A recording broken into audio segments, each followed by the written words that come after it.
Oke, saya ulangi lagi. Jadi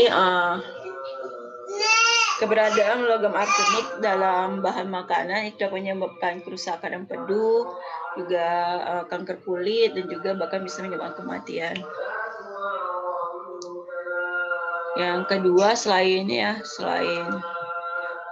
bahan yang terkandung dalam bahan makanan, yaitu adalah keutuhan dari peralatan makanan, seperti tidak boleh patah, lalu harus dicuci dengan sempurna. Kalau dari segi fungsi itu tidak boleh mencampur alat untuk makanan masak dan bahan mentah. Lalu dari segi peletakan, dia harus diletakkan pada tempat-tempat yang sudah disediakan sehingga lebih mudah untuk dicari. Peralatan makanan dan minuman itu bentuknya harus utuh, tidak boleh rusak atau cacat, tidak boleh retak, tidak boleh berlekuk-lekuk, dan tidak boleh membahayakan. Nah, alat yang sudah bersih itu dilarang untuk dipegang di tempat makanan atau minuman atau mulut yang menempel karena dapat terjadi pencemaran mikroba melalui jari tangan. Alat bersih juga harus disimpan dalam rak yang sudah terlindungi dari serangga dan tikus. Alat bersih juga harus dikeluarkan bila akan digunakan. Yang kelima, dari segi pewadahan, peralatan penyimpanan itu harus terpisah antara makanan matang dan mentah, bahan yang kering dan basah, lalu setiap jenis makanan. Nah, penyimpanan secara terpisah ini dimulai dari wadah masing-masing jenis, tempat penyimpanan atau alat untuk menyimpan makanan. Jadi bila tidak memungkinkan, perhatikan cara pemisahan makanan yang baik dan benar. Yang keenam, sarana penyajian atau display. Nah, lemari display, etalase atau lemari kaca itu tetap harus mengikuti prinsip pemisahan wadah untuk setiap jenis makanan.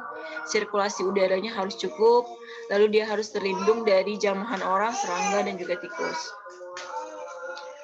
Lalu ada rak penyimpanan, harus bersih, kering, dan sejuk, tidak boleh terkena sinar matahari langsung, mudah dijangkau oleh petugas, jarak rak terendah dari lantai dan dari dinding itu harus 15 cm, tertingginya tidak boleh menyentuh langit-langit. Lalu peralatan untuk pencucian, berarti membersihkan makanan dan mencuci peralatan, lalu adanya tempat mencuci tangan yang terpisah dengan tempat mencuci lainnya. Yang kesembilan, adanya pelindung dari pencemaran. Jadi setiap petugas itu harus disediakan pakaian kerja minimal celemek atau apron dan juga penutup rambut, jadi supaya rambutnya tidak masuk ke dalam makanan. Nah, penjamah makanan yang matang itu harus disediakan sarung tangan plastik sekali pakai, masker penutup mulut dan juga hidung. Yang ke-10 adalah fasilitas sanitasi. Nah, fasilitas sanitasi yang dibutuhkan untuk keperluan pembersihan dan pemeliharaan itu harus tersedia. Jamban dan kamar mandi dengan air yang melimpah, ada tempat sampah yang tertutup, lalu ada saluran pembuangan air limbah dan juga air hujan harus lancar dan tertutup. Lalu pemilihan bahan atau sortir. Nah, ini bahan dari gudang atau pasar, biasanya kan pasti ada yang perlu disortir. Nah, keuntungannya melakukan penyortiran adalah untuk membuang sumber penularan atau perusak makanan, untuk menjaga mutu dan keawetan makanan, dan juga untuk mengurangi risiko terjadinya pencemaran pada bahan makanan. Lalu ke-12 adalah persiapan bahan. Itu dimulai dari mencuci bahan, mulai memotong, membuang bagian yang rusak, lalu juga memasukkan potongan bahan ke tempat yang bersih. Bahannya sudah siap dimasak, lalu segera dimasak supaya jangan sampai terlalu lama di luar kulkas. Peracikan bumbu, lalu ada persiapan pengolahan, ada prioritas dalam memasak. Nah, kalau prioritas dalam memasak itu kita harus mendahulukan memasak makanan yang tahan lama, seperti goreng-gorengan yang kering. Lalu makanan yang rawan seperti kaldu, kuah, dan lain sebagainya itu harus dimasak pada waktu terakhir. Lalu harus menyimpan bahan makanan yang belum waktu dimasak dalam lemari es. Lalu menyimpan makanan yang sudah matang, yang belum waktunya dihidangkan dalam keadaan panas. Jadi kalau misalnya kita sudah masaknya sudah cukup lama, saat akan dihidangkan harus dipanaskan terlebih dahulu sebelum dihidangkan. Lalu makanan jangan sampai mencair dan masuk ke dalam makanan karena dapat menyebabkan kontaminasi ulang. Lalu makanan masak itu tidak boleh dijamah dengan tangan telanjang. Lalu untuk mencicipi makanan itu harus menggunakan sendok khusus yang selalu dicuci.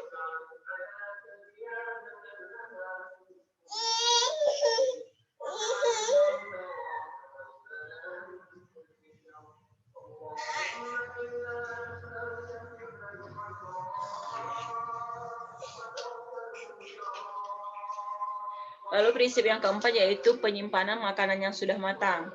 Nah, jadi makanan yang sudah matang itu sangat rentan, sangat disukai oleh bakteri. Jadi harus disimpan pada suasana yang dapat menghambat pertumbuhan dari bakteri. Yang pertama, apalagi bakteri itu akan sangat mudah tumbuh pada makanan-makanan yang banyak mengandung protein, banyak air, pH-nya pH netral, lalu suhunya suhu optimal yaitu 10-60 derajat Celcius, dan tidak ada musuh lainnya, tidak ada saingan.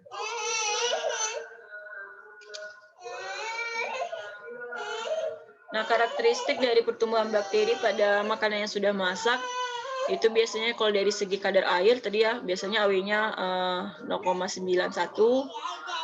Lalu contohnya itu seperti larutan gula encer, kuah sayur, uap yang menjadi cair. Lalu air yang terikat dalam makanan itu tidak dapat digunakan oleh bakteri sehingga makanan itu dapat tahan lama. Jadi kalau misalnya larutan gula jenuh, larutan garam, madu, sirup, dodol dan sebagainya itu biasanya tidak bisa digunakan atau tidak bisa menumbuhkan bakteri. Sehingga makanya biasanya salah satu bentuk untuk mencegah ini ya, untuk biar makanan itu tahan lama biasanya diasinkan, dibuat jadi manisan. Nah, itu merupakan contoh-contoh dari pengelolaan bahan makanan agar dia awet dan bebas dari bakteri. Nah, dari segi jenis makanan yang dibutuhkan oleh bakteri merupakan makanan-makanan yang banyak mengandung protein dan air, karena tubuh bakteri itu karena tubuh bakteri itu dia banyak mengandung bahkan dia mudah tumbuh pada bahan-bahan yang banyak mengandung protein dan air seperti daging, ikan, telur, susu, dan hasil olahan yang lebih cepat rusak. Lalu makanan yang mengandung karbohidrat juga disukai oleh jamur seperti nasi, ubi, talas, jagung, dan olahan lainnya. Lalu makanan yang mengandung lemak sedikit mengandung air biasanya tidak disukai bakteri tetapi disukai oleh jamur. Makanya biasanya makanan yang banyak mengandung lemak itu lebih cepat tengik. Dari segi suhu, biasanya suhu makanan yang cocok untuk pertumbuhan bakteri adalah suhu yang berdekatan dengan suhu tubuh manusia. Jadi pada suhu kecil dari 10 Celcius, bakteri itu sama sekali tidak akan tumbuh. Dan pada suhu lebih dari 60 derajat Celcius, bakteri itu akan mati. Makanya kita harus menghindari menyimpan makanan pada danger zone, yaitu pada suhu antara 10 sampai 60 derajat Celcius.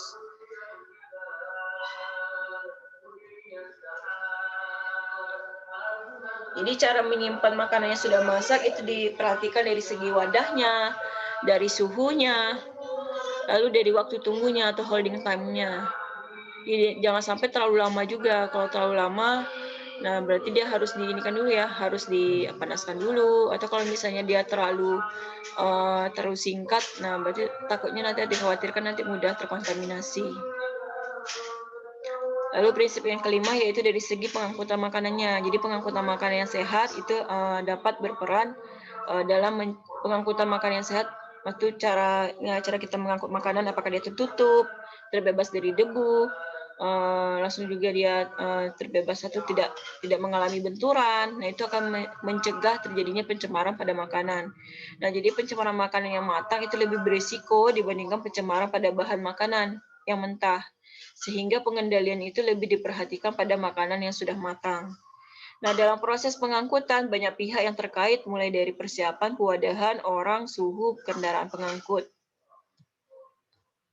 Nah, jadi pencemaran dalam pengangkutan itu biasanya berupa pencemaran fisik, mikroba, maupun kimia. Jadi untuk mengurangi sumber pencemaran, jadi pengangkutan itu tidak boleh bercampur dengan bahan berbahaya dan beracun. Kendaraan pengangkutnya juga tidak dipakai untuk keperluan yang lain. Kendaraannya harus selalu bersih.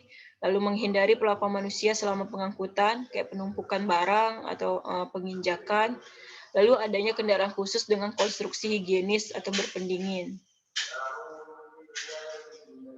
Nah, jadi pengangkutan makanan siap santap itu lebih rawan terhadap pencemaran sehingga perlu perlakuan yang ekstra.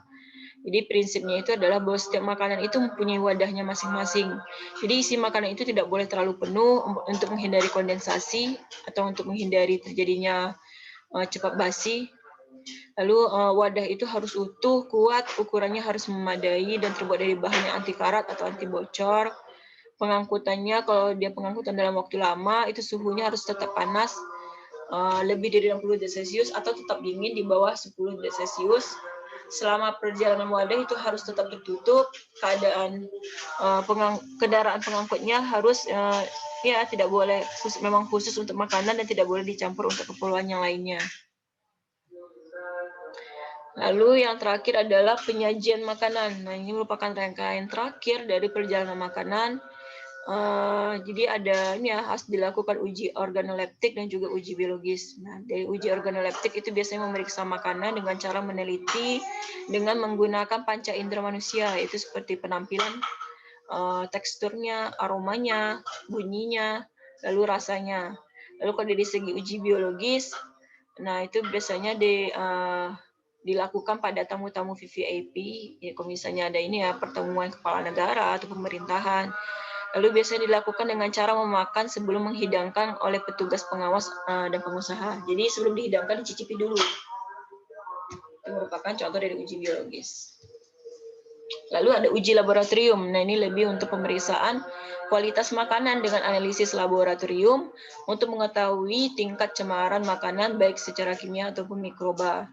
Nah, jadi perlu ada sampel makanan yang disiapkan dengan cara steril dan mengikuti standar dan prosedur yang benar. Nah, karena ini bicara tentang makanan dan minuman atau tentang usahanya, tentang usaha makanan dan minuman. Nah, kalau harus dilakukan dengan ini ya, harus dilakukan sesuai dengan SOP-nya supaya hasilnya betul-betul akurat. Lalu hasilnya itu akan dibandingkan dengan standar baku mutu yang telah ditetapkan. Nah, tempat penyajiannya biasanya berbeda antara jasa boga dengan rumah makan. Jadi biasanya kalau di luar jasa boga itu ada kantin perusahaan, ada ruang makan asrama, tempat pesta, gunung pertemuan, keluarga pemesan. Lalu cara penyajiannya ada yang table service, ada saung, ada yang dus atau lunchbox, ada prasmanan, ada nasi bungkus, layanan cepat, lesehan. Dari segi prinsip penyajian, itu fungsi dari wadah. Penggunaan wadah adalah untuk menghindari kontaminasi silang, lalu untuk agar terhindar ya, agar kalau misalnya salah satu ada yang tercemar, yang lain itu masih bisa diselamatkan atau aman. Lalu untuk memperpanjang masa saji makanan sesuai dengan tingkat kerawanan makanan. Oke, ini prinsip dari kadar air. Jadi makanan yang mengandung kadar air tinggi itu baru dicampur menjelang dihidangkan. Tujuannya adalah untuk mencegah makanan agar tidak mudah rusak atau basi. Lalu menerapkan prinsip edible part, yaitu prinsip bahwa setiap bahan yang disajikan itu merupakan bahan makanan yang dapat dimakan, sehingga harus menghindari pemakaian bahan yang membahayakan kesehatan seperti steker besi, tusuk gigi, bunga plastik. Tujuannya adalah untuk mencegah kecelakaan atau gangguan akibat salah makan. Lalu menerapkan prinsip pemisah, yaitu makanan yang ditempatkan dalam satu wadah itu harus dipisah masing-masing jenis makanan agar tidak tercampur aduk. Tujuannya adalah untuk mencegah terjadinya kontaminasi silang. Lalu adanya prinsip panas, yaitu kita menyajikan makanan dalam keadaan panas. Tujuannya adalah untuk mencegah pertumbuhan bakteri dan juga untuk meningkatkan selera. Lalu menerapkan prinsip bersih, yaitu untuk mencegah terjadinya penularan penyakit dan juga untuk memberikan penampilan yang estetis.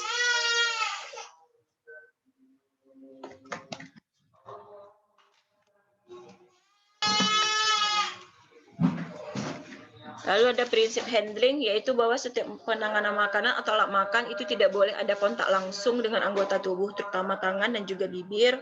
Jadi seperti yang dalam gambar ya, menggunakan alat atau menggunakan sarung tangan, menggunakan masker, menggunakan penutup kepala. Tujuannya adalah untuk mencegah terjadinya pencemaran dari tubuh dan juga untuk memberikan penampilan yang sopan dan juga baik. Nah, prinsip dari tempat penyajian yaitu tepat menu, jadi menunya harus sesuai, tepat waktu, waktunya harus sesuai dengan waktu penyajian, tepat tata hidangnya, tepat volumenya. Ini contoh-contoh dari penyajian berbagai macam makanan dan juga minuman. Jadi setiap menu itu harus ada satu porsi sampel yang disimpan sebagai bank sampel untuk mengkonfirmasi bila terjadi gangguan atau tuntutan oleh konsumen. Jadi kalau sampel itu harus disimpan dalam lemari es dengan suhu kecil dari 10 derajat Celcius selama 1 x 24 jam. Jadi kalau sudah lebih dari 24 jam itu sebaiknya dibuang saja.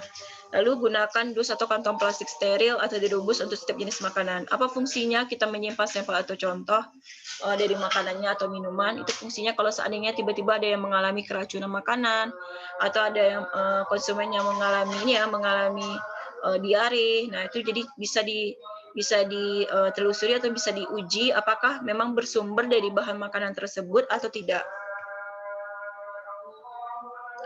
Jadi banyaknya makanan yang disimpan, kalau yang makanan kering itu jumlahnya 1 potong, kalau makanan berkuah itu 1 potong plus kuahnya 1 sendok sayur. Kalau makanan berpenyedap atau sambal itu sekitar 2 sendok makan. Kalau makanan cair itu sekitar 1 sendok sayur. Kalau nasi itu 1 takaran porsi, kalau minuman itu sekitar setengah gelas. Nah, jadi higienis sanitasi makanan minuman itu yang paling penting itu adalah bagaimana prakteknya, terutama untuk ini ya di tempat-tempat kayak kantin perusahaan, kantin kampus, kantin sekolah, terutama di tempat-tempat makan yang cukup ternama seperti di hotel atau tempat makan yang mewah atau tempat makan di gedung istana. Nah, itu biasanya harus betul-betul memperhatikan atau menerapkan higienis sanitasi pada makanan juga minuman. Kenapa yang mengkonsumsi itu adalah manusia atau masyarakat. Jadi kalau seandainya terjadi kontaminasi, nah yang menerima dampaknya itu adalah masyarakat yang mengkonsumsinya. Nah, jadi prinsip dari kebersihan secara naluriah itu sudah menjadi fitrah manusia, tapi karena pengaruh lingkungan, kadang biasanya menjadi tersisihkan. Jadi kebersihan itu seharusnya yang bisa mengendalikannya adalah manusia itu sendiri. Jadi kalau terjadi kontaminasi atau terjadi pencemaran pada bahan makanan minuman, itu biasanya yang paling utama disebabkan oleh manusia itu sendiri.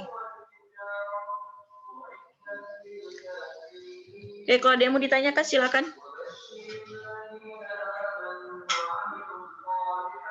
Kita kuisnya nanti jam 7 malam.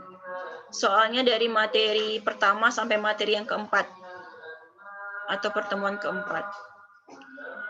Materi ini nggak masuk dalam kuis.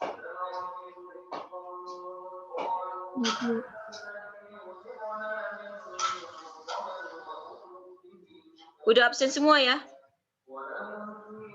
Atau ada yang ketinggalan? Udah, Bu. Ada yang belum?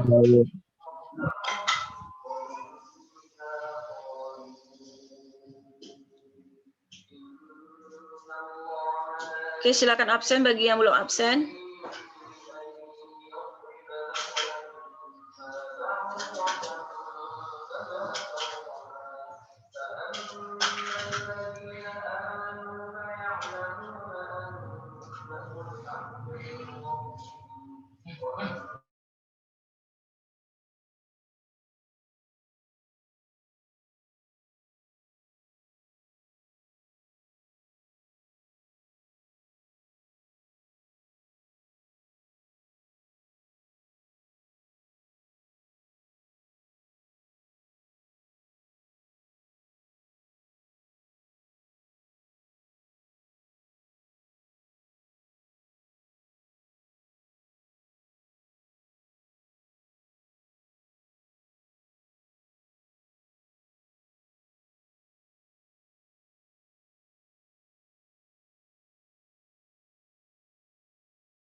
Oke, udah absen semua? Sudah, Bu. Oke, kalau misalnya ada yang ingin ditanyakan, nanti silakan diajukan di LMS. Lebih dan kurangnya saya mohon maaf. Saya tutup dulu perkuliahan kita pada hari ini. Sampai jumpa minggu depan. Saya tutup dengan wassalamualaikum warahmatullahi wabarakatuh. Waalaikumsalam. Terima kasih, Bu. Terima kasih, Bu.